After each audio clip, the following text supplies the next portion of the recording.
Eu sou Rodrigo Belmonte, nós estamos no LAC Concursos e agora a gente vai conversar sobre a Justiça Federal de primeiro e segundo grau, né? Continuamos falando da organização de poderes, poder judiciário, dos tribunais regionais federais. Agora a gente conversa, como eu disse, sobre a Justiça Federal, assunto que a gente encontra no artigo 106 ao 110 da Constituição Federal. Novamente a gente vai falar de estruturas e competências. Olha só, é exatamente esse o contexto da nossa aula de hoje. Composição dos tribunais regionais federais e competência dos tribunais regionais federais. Na verdade é da Justiça Federal como um todo, não é só do TRF, né? Vamos lá? A Justiça Federal, segundo a Constituição Federal, dispõe no artigo 106 a 110 as informações básicas sobre essa estrutura do Judiciário Federal, que é o Judiciário da União, digamos assim. A estrutura da Justiça Federal foi criada justamente por causa da União. A União não é julgada na Justiça Estadual, ela é julgada na Justiça Federal e também processa os outros na Justiça Federal. Essa previsão trata da composição e da competência da Justiça Federal de primeiro e segundo grau, onde artigos 106 e 110 da Constituição você vai encontrar a estrutura dos tribunais regionais federais e também as competências dos TRFs e da Justiça de primeiro grau. Os tribunais regionais federais são órgãos de segundo grau de jurisdição. Da mesma forma que nós temos o Tribunal de Justiça, que é um tribunal de segundo grau de jurisdição no Estado, na Justiça Federal a gente tem justamente os tribunais regionais federais como tribunais de segundo grau. Os juízes federais compõem o primeiro grau da estrutura da Justiça Federal. Atualmente existem apenas 5 tribunais regionais federais. Tribunal Regional da Primeira Região, da Segunda Região, da Terceira Região, o da Quarta Região e o da Quinta Região. O Tribunal Regional Federal da Quarta Região é onde está lotado, é onde trabalha o juiz Sérgio Moro, o da Lava Jato. Está rolando lá em Curitiba a Operação Lava Jato. Então, na sede da Justiça Federal em Curitiba, trabalha o juiz Sérgio Moro. Ele é um juiz de primeiro grau. E o Tribunal Regional Federal da Quarta Região, que é a região onde o juiz Sérgio Moro trabalha, fica em Porto Alegre. Da primeira região, em Brasília. Da segunda região, salvo engano, é o Rio de Janeiro. Terceira região é São Paulo. E a quinta região é o Nordeste, tá? Beleza? Sussa, tranquilos? Então, vamos lá. Ah, tá aqui já, ó. Pronto. Não precisa ficar tentando memorizar, já tá aqui na nossa tabelinha.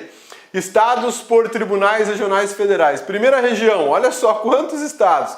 Acre, Amazonas, Amapá, Bahia, Distrito Federal, Goiás, Maranhão, Minas Gerais, Mato Grosso, Pará, Piauí, Rondônia e Roraima. Segunda região, Espírito Santo e Rio de Janeiro. Terceira região, Mato Grosso do Sul e São Paulo. Quarta região, Paraná, Santa Catarina, Paraná, Rio Grande do Sul e Santa Catarina. Quinta região, Alagoas, Ceará, Paraíba, Pernambuco, Rio Grande do Norte e Sergipe. Atualmente nós temos 5 regiões instaladas da Justiça Federal. O país, a Justiça Federal no país é dividida nessas 5 regiões. Acontece que a Emenda Constitucional número 73 de 2013, ampliou o número de regiões da Justiça Federal. Criou mais 4 tribunais regionais federais. É para nós termos o TRF da 6ª região, o TRF da 7ª, o TRF da 8ª e o da 9ª região. É para termos, nós não temos. Por quê? Porque essa emenda constitucional, ela tem alguns vícios. E o Supremo Tribunal Federal já deu uma catracada nela e suspendeu os efeitos dessa emenda constitucional. Lembra quando nós estudamos lá no controle de constitucionalidade que as emendas constitucionais podem ser normas questionadas em ADIM? Então, esse é um exemplo. Esse é um exemplo bem bacana. Foi autorizado a alteração da Constituição pelo Congresso Nacional, criando mais 4 tribunais regionais federais. Mas aí o Supremo Tribunal Federal falou não, essa criação é inconstitucional e suspendeu os efeitos dessa emenda constitucional. E o interessante que era, olha só, a gente estava em 6 de junho de 2013 e em 6 meses deveriam ser criados 4 tribunais. Nós já estamos em 2017 e nem se discute retomar a ideia de criar mais tribunais, tá? Algumas coisas importantes em relação a essa decisão do Supremo Tribunal Federal, vale a pena a gente conversar aqui. Olha só. Em virtude da decisão do STF, a eficácia da emenda constitucional 73 está suspensa e o prazo de criação de novos TRFs também foi suspenso. E a DIN 5017 afirma que a proposta de criação dos novos tribunais, ainda que por emenda constitucional, deveria partir do judiciário e não do legislativo. Isso aqui a gente chama de vício de iniciativa. Lembra quando nós estudamos controle de constitucionalidade? Esse é um exemplo de vício de iniciativa. Eu tenho aqui uma inconstitucionalidade formal subjetiva. Quem deveria propor uma alteração da Constituição, nesse sentido, não seria o legislador. Não seria o legislador. Nós teríamos que discutir nessa alteração pelo presidente da República após provocação do judiciário, porque o próprio judiciário não pode solicitar uma emenda constitucional. O judiciário não pode fazer isso. Quem pode apresentar proposta de emenda constitucional, nós temos aí 1/3 dos senadores, ou 1/3 dos deputados federais, ou mais da metade das assembleias legislativas, ou o presidente da República sozinho, e ele teria aí a legitimidade universal para apresentar uma proposta dessa. O fato é que a Constituição estabelece que qualquer organização judiciária no país deve partir da iniciativa do próprio judiciário, e essa iniciativa não houve. Apesar do judiciário não poder apresentar emenda constitucional, ele deveria ter dado o disparo inicial dessa matéria. Foi uma discussão assim muito interessante, né? Foi o ministro Joaquim Barbosa que ficou muito grilado com isso porque ele não foi consultado a respeito do assunto, né? E ele não gostou. E aí ele conseguiu convencer os ministros do STF a suspender, por causa dessa DIN 5017, suspender a criação dos novos tribunais. A autora da DIN afirma que o projeto foi legislativo e que a emenda constitucional tem vício de iniciativa, né? É aquilo que a gente falou. Inconstitucionalidade formal subjetiva, tá? A Constituição Federal, no seu artigo 96, inciso 2, letra C, prevê a competência privativa do STF e dos tribunais superiores para a criação e extinção de tribunais. Acontece que a criação e extinção de tribunais não precisaria ser feita por emenda constitucional, e sim por legislação ordinária. Eu não precisaria alterar a Constituição da República para criar mais tribunais regionais federais, né? A regra constitucional não exige isso. Então, por isso veio a discussão de que há um vício de iniciativa, ainda que tenha sido por emenda constitucional. A discussão deveria ter partido do judiciário e não do legislativo. Foi o legislativo que apresentou a proposta de emenda e ela foi aprovadíssima, né? Por que isso? Cabides. Cabides de emprego. Exatamente. Quando eu tenho criação de tribunais, eu consigo acomodar cargos comissionados, funções de confiança, eu consigo agradar magistrados, porque eles poderão ser agora presidentes de tribunais com mais facilidade, desembargadores com mais facilidade. E nesse contexto rola uma barganha baseada em vaidade. Exatamente, vaidade. Infelizmente, a gente enfrenta muito isso na estrutura do judiciário e na estrutura política do país, né?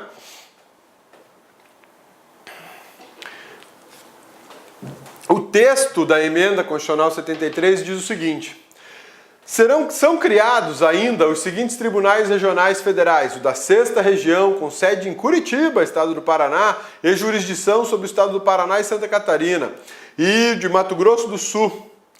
Passaria, a 6ª região cuidaria do Paraná, Santa Catarina e Mato Grosso do Sul, com sede em Curitiba. O Sérgio Moro seria um desembargador quase certo, né, por merecimento. Da 7ª região, com sede em BH, Belo Horizonte, né? E jurisdição sobre o estado de Minas Gerais, apenas sobre o estado de Minas Gerais, um TRF só para minerada, hein? Ia só rolar pão de queijo e café lá. O da 8ª região, com sede em Salvador, na Bahia, e jurisdição sobre a Bahia e Sergipe. O da 9ª região, com sede em Manaus, e jurisdição sobre os estados do Amazonas, Acre, Rondônia e Roraima. Beleza, né? E aconteceria uma diminuição do volume de trabalho da 1ª região, da 2ª região, da 3ª região e da 4ª região. Então, a princípio, poderia melhorar a condição de trabalho de muitos tribunais, principalmente da 1ª região, que é onde mais tem estados, né? E aí a gente vê que a administração dessa região é bem complicada. Mas enfim, é o que rola. Não está funcionando, não vai ter por enquanto, e com essa crise que o país passa, duvido que eles implementem ou que eles consigam reverter essa situação. Quantos desembargadores terá um TRF? No mínimo 7. A Constituição estabelece o número mínimo, eu posso ter mais. Quem são os desembargadores da Justiça Federal? Quem são os juízes de 2º grau da Justiça Federal? Juízes federais, preferencialmente da mesma região do Tribunal Regional Federal, advogados e membros do Ministério Público. Quando a gente fala em advogados e membros do Ministério Público para a composição do Tribunal Regional Federal, eu estou falando da regra do 5º Constitucional, aqui do artigo 94. A cada 5 vagas, a 5ª vaga é oferecida para a OAB e para o MP. E aí a OAB e o MP, de forma alternada, oferecem listas de candidatos ao tribunal. Primeiro a OAB ou o MP faz uma lista de 6 nomes. Esses 6 nomes são indicados, uma vez quem indica o MP, outra vez quem indica a OAB. A lista sextupla é levada ao Tribunal Regional Federal respectivo e dessa lista eles escolhem 3.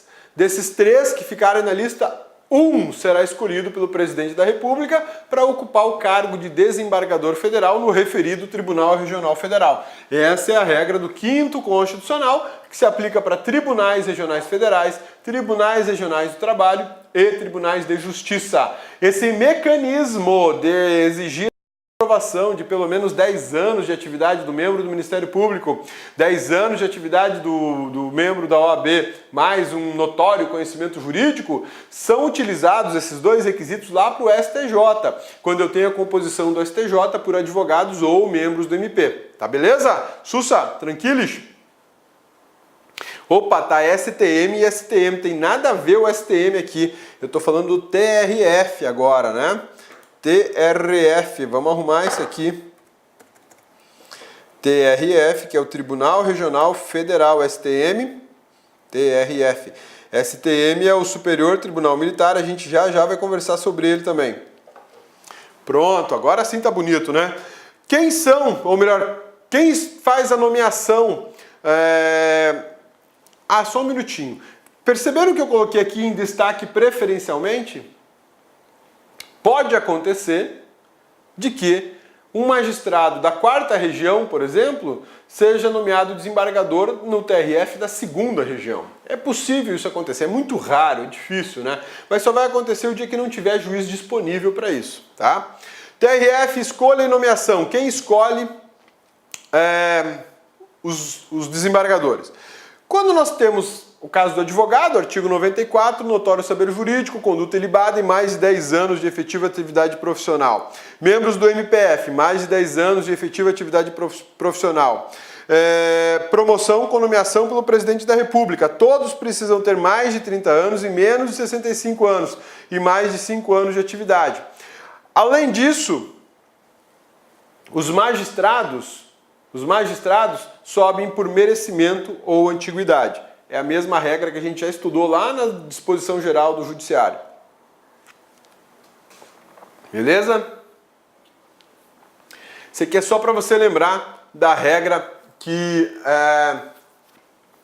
a nomeação de magistrados no Tribunal Regional Federal pelo 5º Constitucional passa pelaquela ideia de ato complexo, né? Justamente porque eu preciso ter manifestação de mais de um órgão para poder chegar até lá. E aqui a gente vai ter manifestação de mais de um órgão, porque eu tenho ou a OAB e o tribunal, e mais o presidente da República, ou o MP, o tribunal, mais o presidente da República, tá bom? É só uma jurisprudência do STF para enriquecer aí o teu estudo.